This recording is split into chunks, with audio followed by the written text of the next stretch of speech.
നമസ്കാരം. തിരഞ്ഞെടുപ്പ് വരെ കാത്തിരിക്കേണ്ടി വരില്ല തോമസ് ഐസക്കിന്. അതിനു മുൻപേ തന്നെ ചോദ്യം ചെയ്യലിൽ തോമസിനെ പൂട്ടാൻ ഇഡിയുടെ ശക്തമായ നീക്കങ്ങൾ തുടങ്ങിയിരിക്കുകയാണ്. നേരത്തെ ലോക്സഭാ സ്ഥാനാർത്ഥി ആയതുകൊണ്ട് തന്നെ ഇപ്പോൾ ചോദ്യം ചെയ്യേണ്ട എന്ന് കോടതി പറഞ്ഞിരുന്നു. ഇതിൽ ആശ്വസിച്ചിരുന്ന തോമസിന് തലയിലേറ്റ ആഘാതം പോലെയാണ് ഇപ്പോൾ ഇഡിയുടെ പുതിയ നീക്കങ്ങളിലൂടെ മനസ്സിലാക്കുന്നത്. തോമസിനെ വീണ്ടും കുരുക്ക് മുറുകുകയാണ് ഇതിലൂടെ. കിഫ്ബി മസാല ബോണ്ട് കേസിൽ ഡോക്ടർ ടി.എം. തോമസ് ഐസക്കിന്റെ ചോദ്യം ചെയ്യൽ തടഞ്ഞ സിംഗിൾ ബെഞ്ച് വിധിക്കെതിരെ ഡിവിഷൻ ബെഞ്ചിനെ സമീപിക്കാനിരിക്കുകയാണ് ഇഡി. ഇക്കാര്യത്തിൽ ഇഡി സോളിസിറ്റർ ജനറലിൽ നിന്ന് നിയമോപദേശം തേടുമെന്നും റിപ്പോർട്ടുകൾ പുറത്തുവരുന്നു.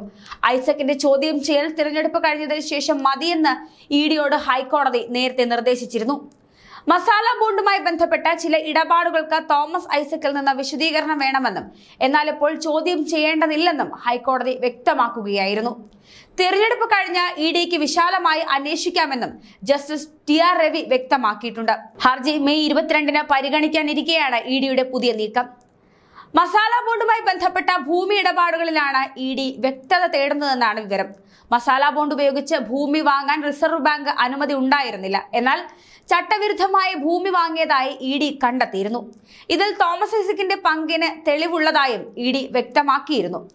വാങ്ങിയ ഭൂമിയുടെ രേഖകളും കോടതിയിൽ സമർപ്പിച്ചു കഴിഞ്ഞു. മസാല ബോണ്ടിൽ ഇഡി തന്റെ മുൻപാകെ ഹാജരാക്കിയ ചില ഫയലുകൾ പരിശോധിച്ചതിൽ നിന്ന് ചില കാര്യങ്ങളിൽ വിശദീകരണം ആവശ്യമുണ്ടെന്നും കോടതി നേരത്തെ വ്യക്തമാക്കിയിരുന്നു.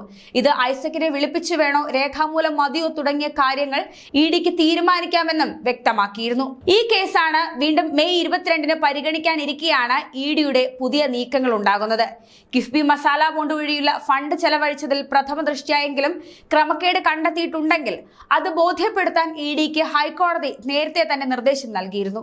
തുടർന്നാണ് ഇഡി ഇത് സംബന്ധിച്ച വിവരങ്ങൾ കോടതിയിൽ സമർപ്പിച്ചിരിക്കുന്നത്.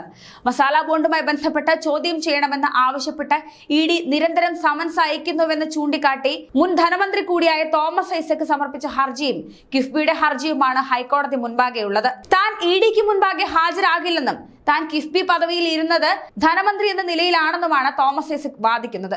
എന്നാൽ കിഫ്ബി സമർപ്പിച്ച രേഖകളുടെ അടിസ്ഥാനത്തിലാണ് കൂടുതൽ വിവരങ്ങൾ അറിയാൻ ഐസക്കിനെ വിളിപ്പിക്കുന്നതെന്ന വാദം ഇഡിയും ആവർത്തിച്ചു പറയുന്നു. തുടർന്നാണ് ഫണ്ട് എന്തിനു വേണ്ടിയാണോ അനുവദിച്ചത് അതിനല്ലാതെ ചിലവഴിച്ചതുമായി ബന്ധപ്പെട്ട് ക്രമക്കേടുണ്ടെങ്കിൽ കോടതിയെ ബോധ്യപ്പെടുത്താൻ ജസ്റ്റിസ് ടി.ആർ. രവി നിർദ്ദേശിച്ചത്.